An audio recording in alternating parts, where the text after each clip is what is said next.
കേട്ടിട്ടുണ്ടോ? സഫീനത്ത് റസൂലുള്ളാഹി, അതായത് പ്രവാചകരുടെ കപ്പൽ എന്നറിയപ്പെട്ടിരുന്ന സഹാബിയാണ് റൂമാൻ. സഫീന റളിയല്ലാഹു ഒരു ദിവസം കപ്പലിൽ യാത്ര ചെയ്യുന്നു. കാറ്റിലും കോളിലും പെട്ട് കപ്പൽ തകർന്നു. ഒരു പലകയിൽ അള്ളി പിടിച്ച് അവർ കരക്കണഞ്ഞു.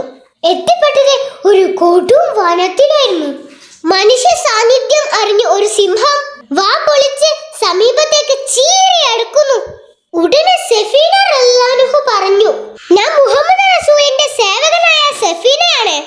ഇത് കേട്ട സിംഹം ക്രോധഭാവത്തിൽ നിന്നും വിനയഭാവത്തിലേക്ക് മാറി. എന്നിട്ട് സഫീന റളിയല്ലാഹുവിനെ ഒരു കൂട്ടായി തീർന്നു. ഹൈസുന് കഥ ഇഷ്ടായടാ? മുത്തുവിന്റെ കഥ നല്ല ഇഷ്ടം. ഇൻഷാ അല്ലാഹ് അടുത്ത കഥയുമായി നാളെ